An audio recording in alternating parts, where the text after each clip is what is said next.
We continue this evening with a consideration of the iPad. It was released by Apple last week after months of anticipation. We call it the iPad.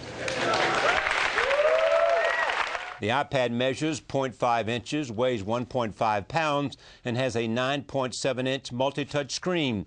It goes on sale at the end of March, starting at $499. The most expensive model will cost $829. Access to AT&T's 3G network will cost extra. At last week's unveiling, Apple CEO Steve Jobs described the iPad.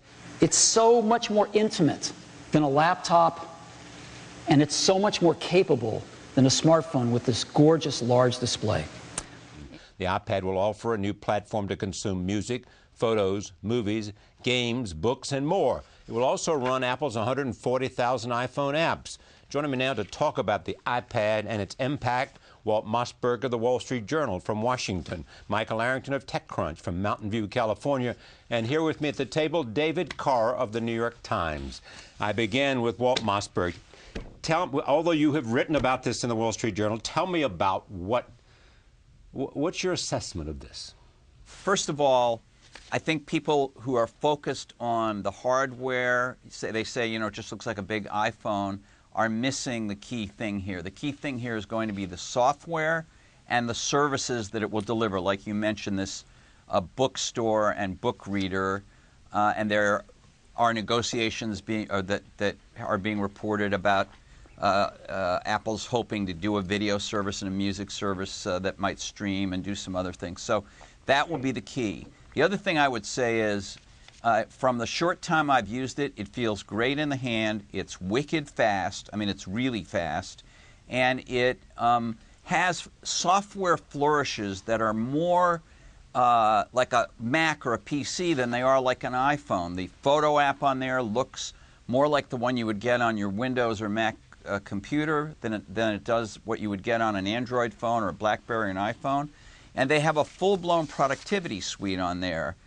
Word processor, spreadsheet, you know, slide presentation program. So it's a different animal than an iPhone. Having said that, let me just quickly add, and I think everybody here would agree, there's a big hurdle here that Steve Jobs has not faced even with his other successes, which is this is the first time he's going to have to make a market for a size and type of product that has simply not existed or not succeeded before. It's existed, but no one has succeeded with it.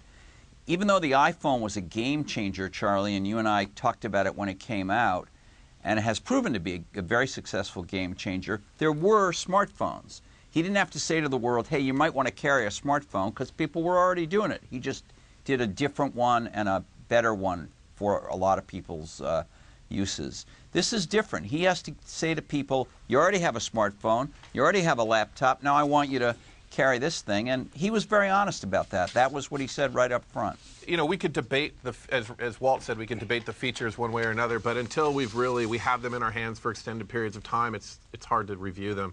But I think that this is definitely a new category of device, and it will be successful or not as a category.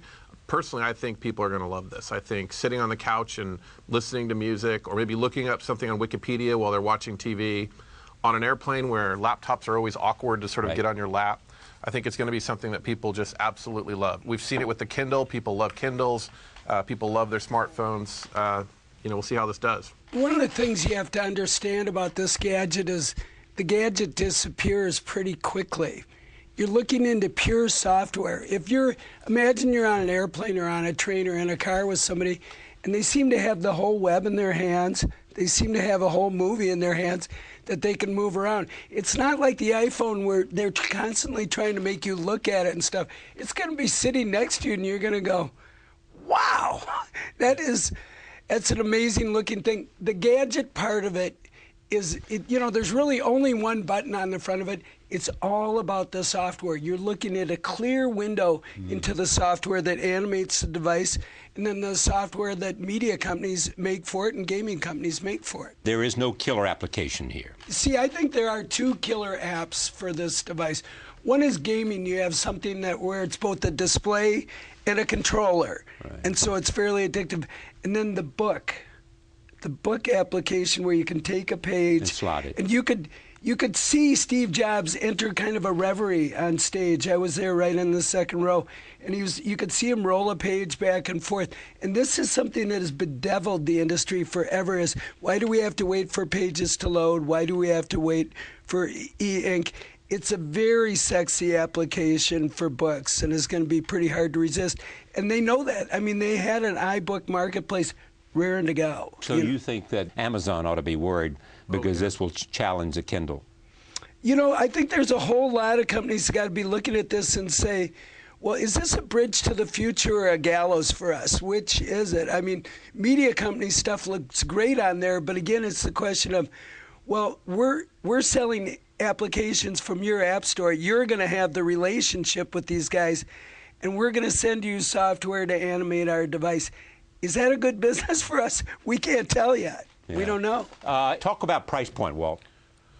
Well, the price point shocked me, and I happened to be briefly chatting with Steve Jobs about a month before, and I said, how much is this?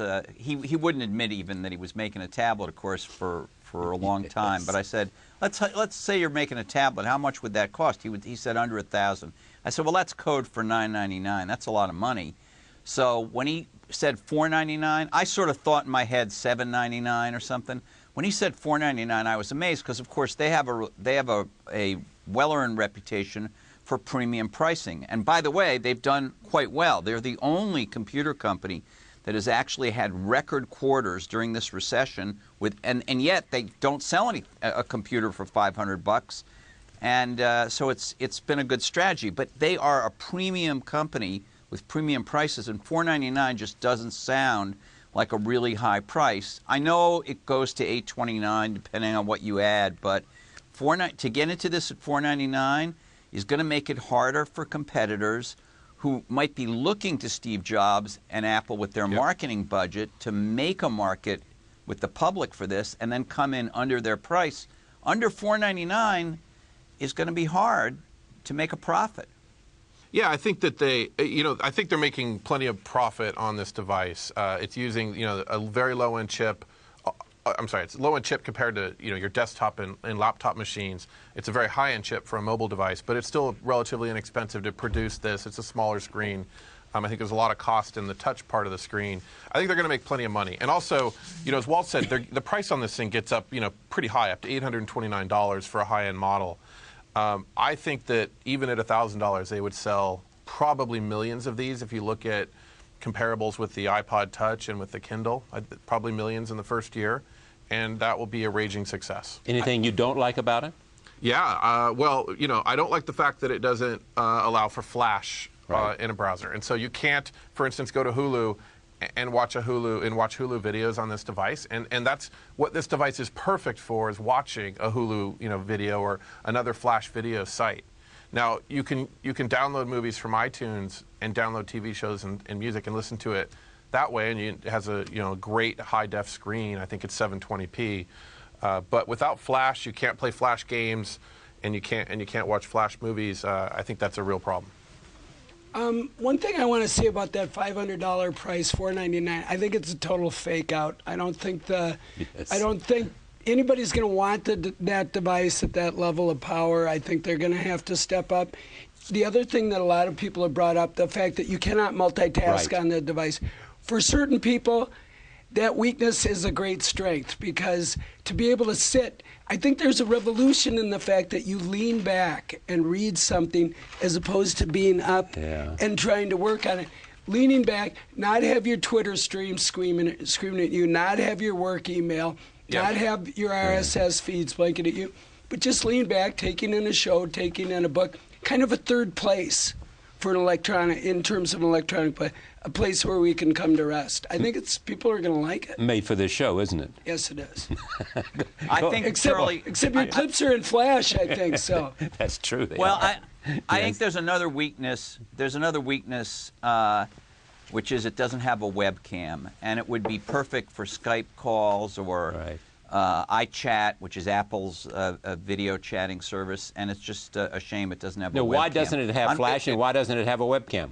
Well, why it doesn't have Flash has to do with, I think, some some business issues that have long existed between Apple and Adobe, Adobe being the company that makes Flash. But I want to point out something that I know that both David and Mike also are aware of, which is that there's a kind of a backlash against Flash among some, not all of the tech companies, but some important ones. Google, Mozilla, and Apple are all supporting a new version of HTML, which is the basic language the web is written in, that can just play videos without a Flash plugin. Now, Flash is used, as Mike pointed out, for games and other things more than just videos, but the iPod Touch, let's take that for a minute, which most people I think understand is like an iPhone, but it doesn't use a cell phone service.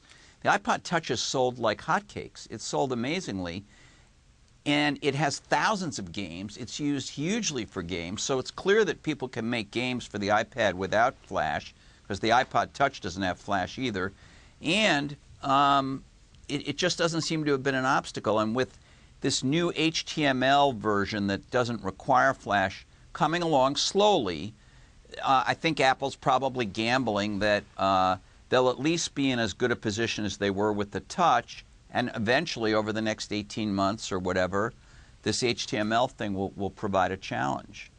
Yeah, I think we're a good 2 years away from seeing sites like Hulu be available without Flash.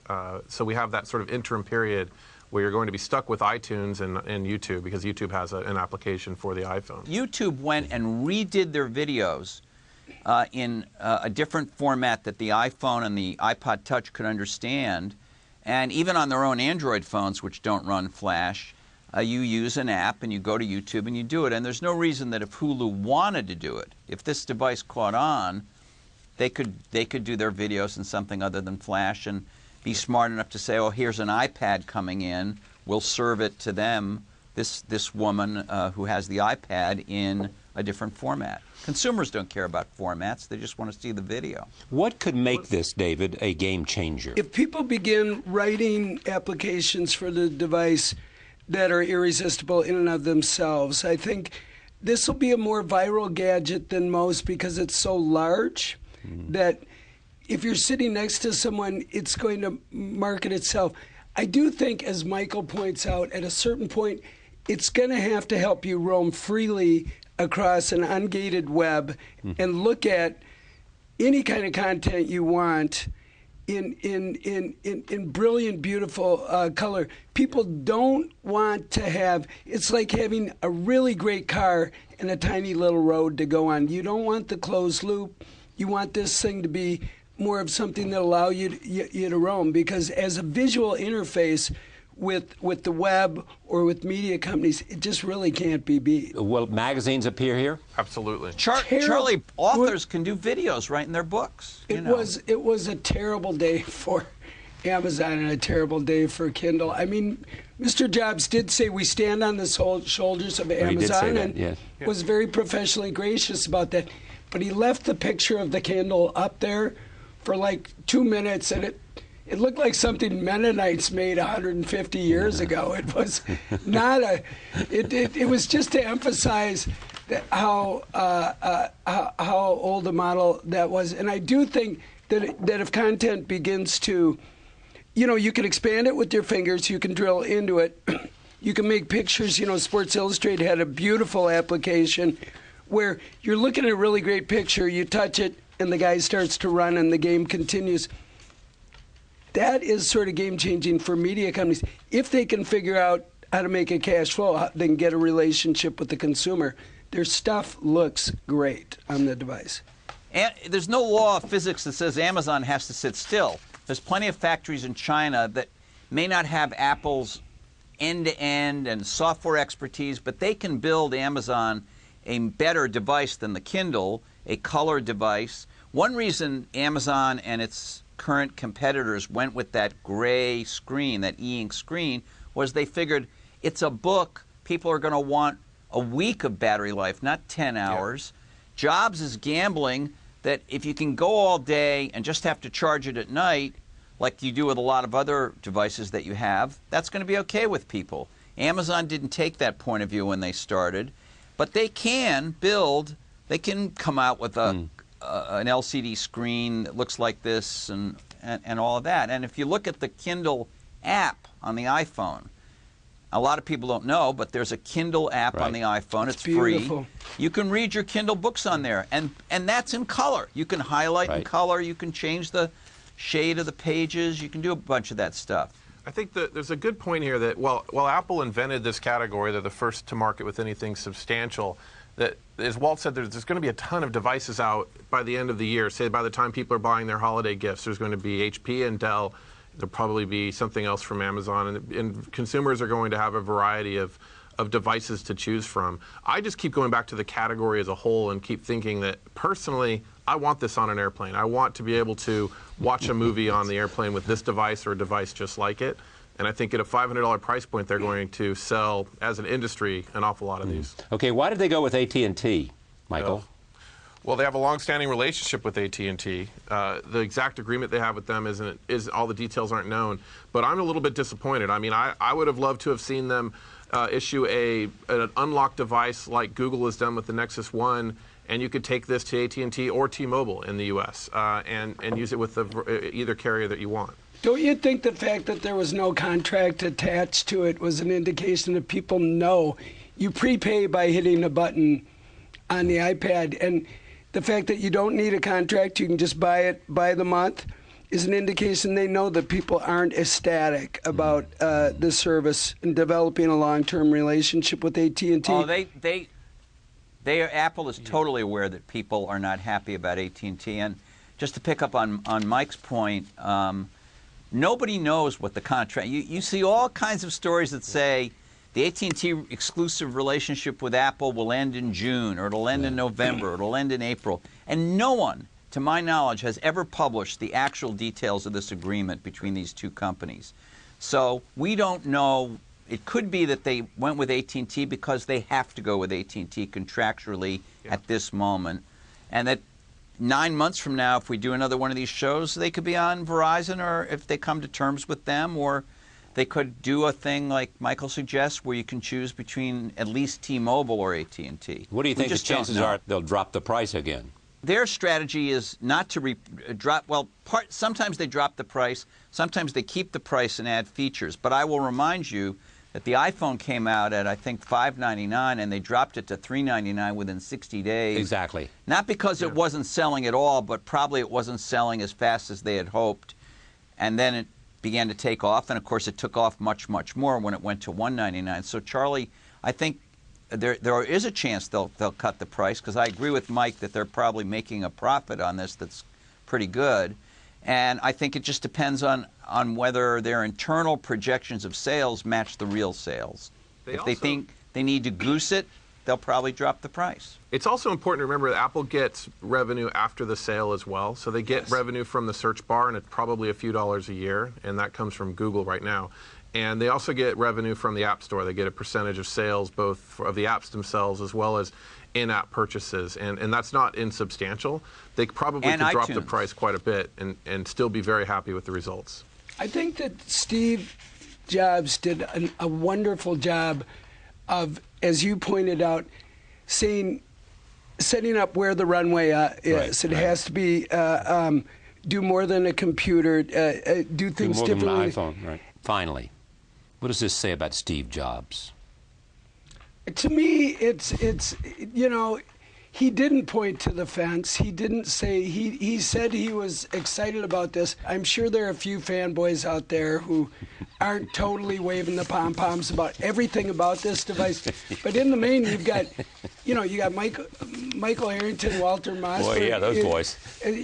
When you got those guys interested in your device, I think they hit their mark. I think this is another example of something that's fundamental to understand about Steve Jobs as a CEO. He is not a market research-driven guy. He doesn't want to go out and ask people, well, how can we make this a little bit better, or what's the next little improvement you'd like? He tries to figure out what people don't know they want yet, and then try to do it in a beautiful way, and try to make them want it.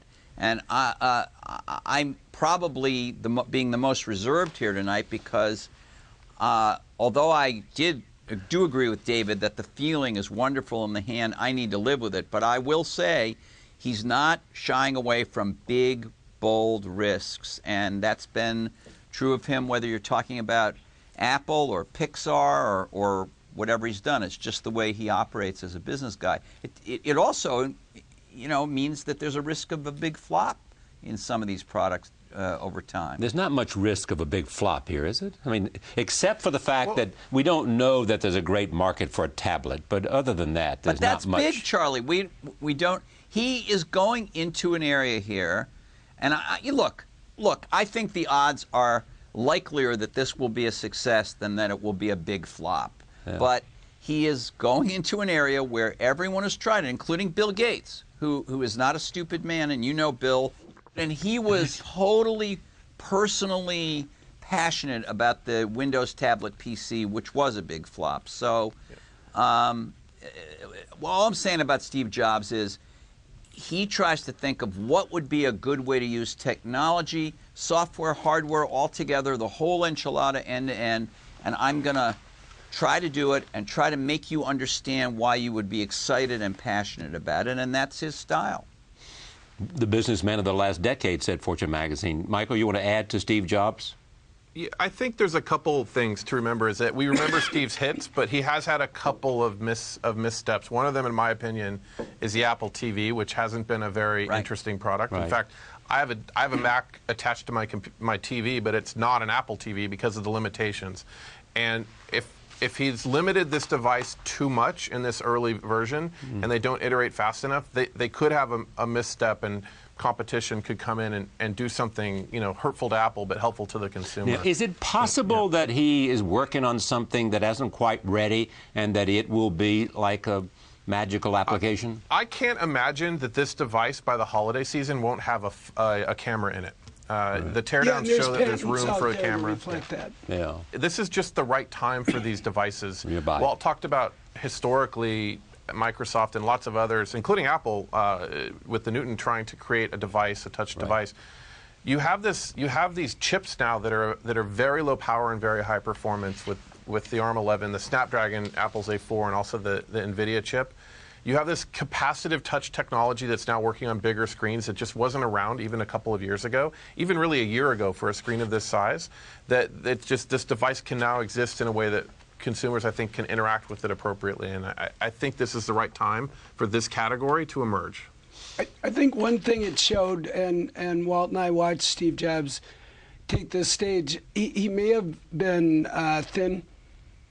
He obviously is vigorously engaged in building out his version of the future with this company. There's been no loss of momentum, no loss of ambition, no loss of scale. Whatever he went through in terms of medical issues or illness issues, which was a significant source of concern to shareholders, seems to have had zero impact on their product release schedule, on their reach into the culture, and their ability to preoccupy conversation. Steve Jobs is, still doing what he's always done. Well, I think that the opportunity to be obsessive about something like the iPad keeps him vital. Thank you, David. Thank you, Michael. Thank you.